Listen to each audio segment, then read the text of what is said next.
सही mutual fund चुनो, मोतीलाल ओसवाल की सुनो। नमस्कार दोस्तों, स्वागत है आप सभी लोगों को वापस हमारे YouTube चैनल पे आने के लिए। आज हम डिस्कस करने वाले हैं जो हमने सीरीज ऑफ की बात की कि किस तरह various asset category return generate करती है।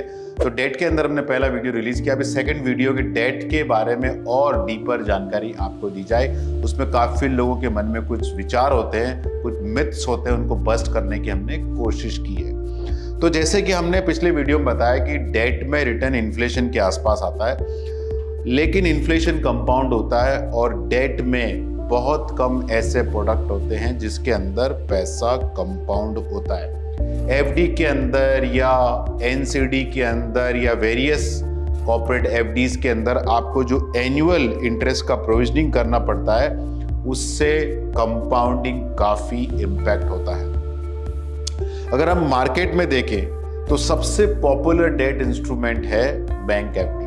मतलब हाउस होल्ड सेविंग का 15% साल का बैंक एफडीज में जाता है। रियल एस्टेट के बाद सबसे बड़ा इन्वेस्टमेंट आम हिंदुस्तानी का बैंक एफडीज में है। अगर हम सारी एंटिटीज को देखें जो पैसा उधार लेती है, business enterprise, PSUs, government, NBFC, individual, तो सबसे कम दाम पे बैंक पैसा उठाता है, सबसे कम दाम पे। तो आप सबसे कम दाम पे जो पैसा उठाता है उसको सबसे ज्यादा पैसा एक आम हिंदुस्तानी देता है। आप सिंपल लॉजिक देखिए, आप कोई भी टाइम पीरियड का बैंक एफडी ले लीजिए और उसके अगेंस्ट में गवर्नमेंट ऑफ इंडिया की सिक्योरिटीज भी आप देख सकते हैं।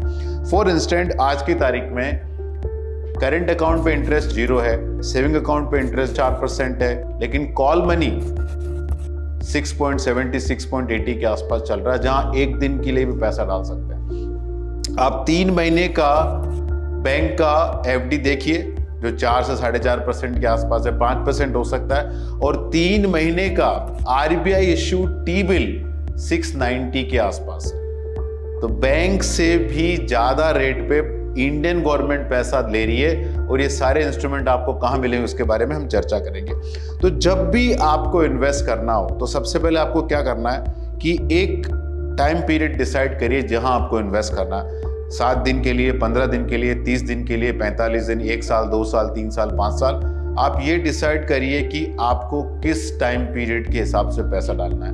काफी लोग ऐसा करते हैं, 90s में जब रेस्टोरेंट में जाते थे कि प्राइस देख के डिसाइड करते हैं क्या खाना है, वैसे काफी लोग ऐसा करते हैं कि एफडी का रेट देख के डिसाइड करते हैं किस पीरियड के लिए हमको इन्वेस्ट करना है। वो एक्चुअली सही देखने का तरीका नहीं है। आपको देखना है किस टाइम पीरियड के लिए आपको इन्वेस्ट करना है।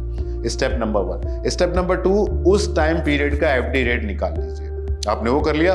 अभी उसी टाइम पीरियड का डेट म्यूचुअल फंड के वाईटीएम निकाल लीजिए। वाईटीएम मतलब आज जो सिक्योरिटीज है उस पे किस तरह का इंटरेस्ट अक्रू हो रहा है डेट म्यूचुअल फंड पे। तो मैं आपको आज का इलस्ट्रेशन देता हूं। For instant up to 7 days तो बैंक एफडी है नहीं, तो आपके पास करंट अकाउंट है, वहां 0 इंटरेस्ट रेट मिलता है। सेविंग अकाउंट है, वहां आपको इंटरेस्ट रेट 4% मिलता है। कुछ बैंक 4% से ज्यादा देते हैं, लेकिन 3 बड़े बैंक एसबीआई, आईसीआईसीआई और एचडीएफसी ने सेविंग बैंक अकाउंट पे इंटरेस्ट रेट नहीं बढ़ाया। वहां आपको 0 to 4% मिल रहा है। उसके अगेंस्ट में कॉल मनी फंड है जहां करीब 670 675 के आसपास रिटर्न चल रहा है। हम लेते हैं 7 डेज टू 15 डेज, वहां बैंक एफडी 3% है। उसी पीरियड का अगर लिक्विड फंड देखें तो लिक्विड फंड का वाईटीएम 7.5% के आसपास है। अगर हम 15 दिन से 45 दिन दें तो बैंक एफडी 3% के आसपास है। वापस लिक्विड फंड आता है, 7.5% के आसपास रिटर्न है वहां पे। अगर हम 45 डेज टू 190 डेज लें तो वहां बैंक एफडी 4.5% है और लिक्विड फंड है वहां 7.5% के आसपास रिटर्न है। 180 डेज टू 1 साल के आसपास लें तो अल्ट्रा शॉर्ट टर्म फंड है जहां बैंक एफडी का रेट 5.25% के आसपास है, अल्ट्रा शॉर्ट टर्म का रेट है 779 के आसपास वाईटीएम। अगर हम 9 महीने से 1 साल का पीरियड ले तो वहां 5.75% के आसपास एफडी रेट है, और उसी में लो ड्यूरेशन फंड का वाईटीएम है 8% के आसपास। अगर हम 1 से 2 साल का पीरियड ले तो एफडी रेट 6.8% के आसपास है। उसके अगेंस्ट में फ्लोटर रेट 8.06% का YTM है। अगर हम 2 से 3 साल का पैसा लें या उसके ऊपर का 2 से 3 साल का पैसा लें तो वहाँ करंट एफडी रेट 7% के अगेंस्ट में आपको मीडियम टर्म फंड 8% के ऊपर YTM चल रहा है। आपका क्रेडिट अपॉर्चुनिटीज फंड 848 के आसपास आपका YTM चल रहा है। और अगर हम 3 से 10 साल का पीरियड लें तो वहाँ एफडी रेट है 6.5%। उसी पीरियड का PSU बॉन्ड फंड का YTM है करीब करीब 768 के आसपास और कॉर्पोरेट क्रेडिट अपॉर्चुनिटीज फंड का 8.5% के आसपास YTM है। तो जब भी आप इन्वेस्ट करें, टाइम पीरियड डिसाइड करें, उस पीरियड का बैंक एफडी रेट निकालें और म्यूचुअल फंड का YTM निकालें।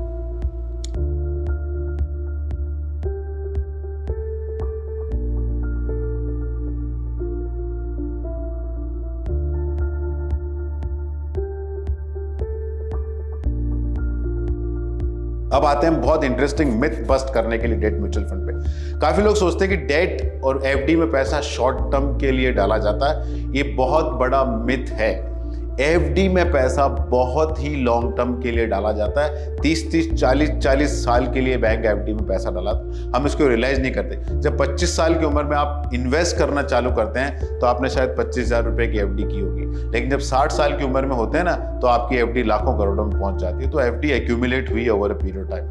सेकंड, ज्यादा एफडी रिन्यू होती है बजाय कि नई एफडी होने के लिए। आपने 3 साल 5 साल की एफडी की, 3, 4, 5 साल बाद क्या करेंगे?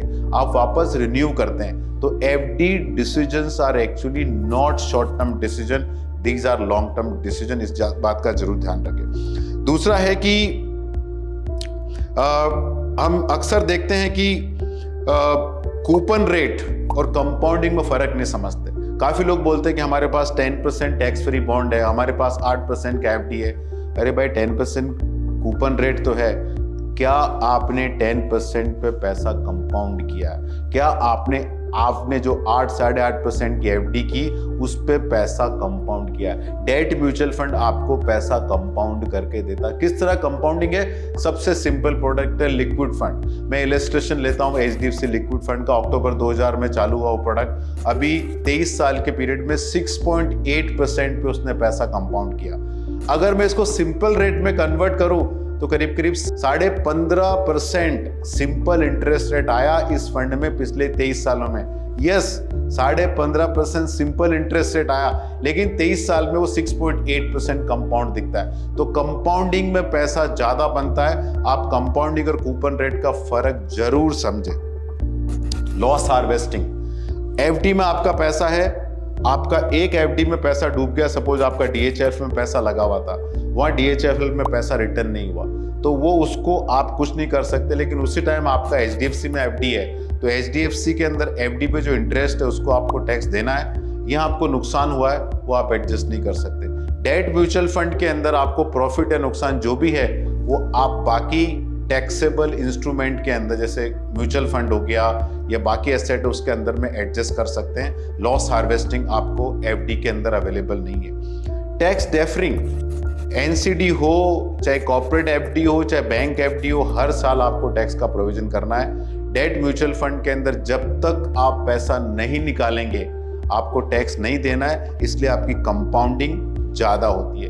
और बहुत ही इंटरेस्टिंग चीज है, जब भी आप डेट में पैसा डालें एक सिंपल लॉजिक दिमाग में लगाएं कि बैंक पैसे बोरो करता है करंट अकाउंट में 0% पे, सेविंग अकाउंट में 4% पे, एफडी में 3% से लेके सपोज 7-7.5% के आसपास। वेटेड एवरेज कॉस्ट बैंक का करीब 5% के आसपास होता है। उसके अंदर 3% हम नेट इंटरेस्ट मार्जिन डाल दें जो बैंक की कमाई है, खर्चे हैं, तो 8% के ऊपर लेंडिंग कॉस्ट आ रहा आज की तारीख में। तो अगर बैंक फोन कर कर के लोगों को लेंड कर रहा पैसा, उनका काम है पैसा लेंड करना, इतनी सारी ब्रांचेज है, इतना बड़ा उनका डिपॉजिट और लोन का बेस है, तो अगर बैंक 8%, 8.5%, 9% पे पैसा दे रहा है, तो कोई भी आपके पास पैसा बोरो करने आए या कोई भी आपको डेट में रिटर्न ऑफर करे जो 8%, 9% के ऊपर हो, उसके ऊपर आप बहुत सचेत हो जाइए। सिंपल लॉजिक लगाना आपको, 3 से 5 साल की जो एफडी है उसके ऊपर इंटरेस्ट रेट आ रहा है, उससे 2 से 3% ज्यादा अगर कोई आपको ब्याज दे रहा है तो that is coming with incremental risk, क्योंकि उस एंटिटी को बैंक भी पैसा नहीं दे रहा है। इस बात का आप जरूर ख्याल रखें। और बहुत इंपॉर्टेंट मैटर और है, fix rate versus market rate.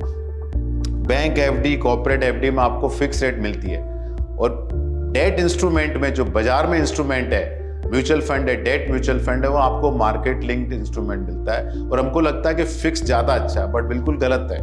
आप 3 महीने की बैंक एफडी लीजिए, 3 महीने का टी बिल दीजिए, 3 महीने का उसी बैंक का सर्टिफिकेट ऑफ डिपॉजिट देख लीजिए। 1 साल का बैंक एफडी रेट आज की तारीख में करीब 6-6.5% के आसपास है। उसी बैंक का सर्टिफिकेट ऑफ डिपॉजिट जो मार्केट लिंक्ड है वो 7.5%, 7.25% के आसपास है। तो मार्केट लिंक्ड इंस्ट्रूमेंट में आपको ऑलवेज ज्यादा इंटरेस्ट मिलता है, बल्कि एफडी के वनिस्पत। आप सेंट्रल गवर्नमेंट सिक्योरिटी देखते हैं, पीएसयू देख सकते हैं, उसी बैंक का मार्केट लिंक इंस्ट्रूमेंट देख सकते हैं, जो शॉर्ट टर्म में सर्टिफिकेट ऑफ डिपॉजिट है, लॉन्ग टर्म में एनसीडी है। और बहुत इंटरेस्टिंग चीज आपको ध्यान रखना है कि बैंक जब इंटरेस्ट रेट बढ़ता है तो लोन को रिप्राइस फास्ट करता है, और जब इंटरेस्ट रेट घटता है तो एफडी का रिप्राइजिंग फास्ट करता है। जब इंटरेस्ट रेट बढ़ता है तो एफडी को रिप्राइज नहीं करता इमीडिएटली।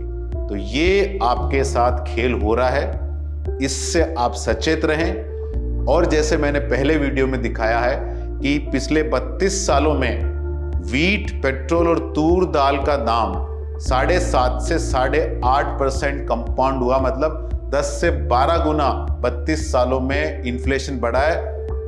कौन से डेट इंस्ट्रूमेंट ने आपको इसके बराबर रिटर्न दिया है? Only one debt instrument which out perform that, and that is debt mutual fund. Bharat में सबसे पुराना बॉन्ड फंड है बिरला इनकम फंड, अक्टूबर 1995 में लॉन्च हुआ है। उस फंड का ट्रैक रिकॉर्ड है 9% के ऊपर आपका पैसा कंपाउंड होना।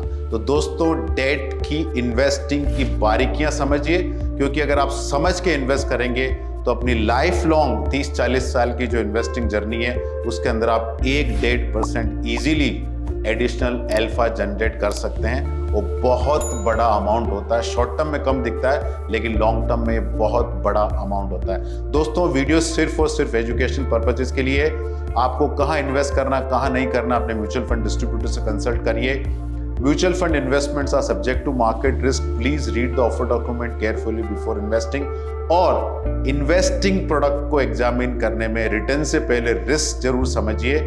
और ये डेटा मैंने दिखाए सारे पास्ट डेटा है, फ्यूचर में क्या होगा मुझे पता नहीं है। फाइनली ये आपका पैसा है, आपका फ्यूचर, आप डिसाइड करें। हम इस पूरे प्रोसेस में बहुत ही छोटे इनेबलर हैं। Investment in securities market are subject to market risks. Read all the related documents carefully before investing.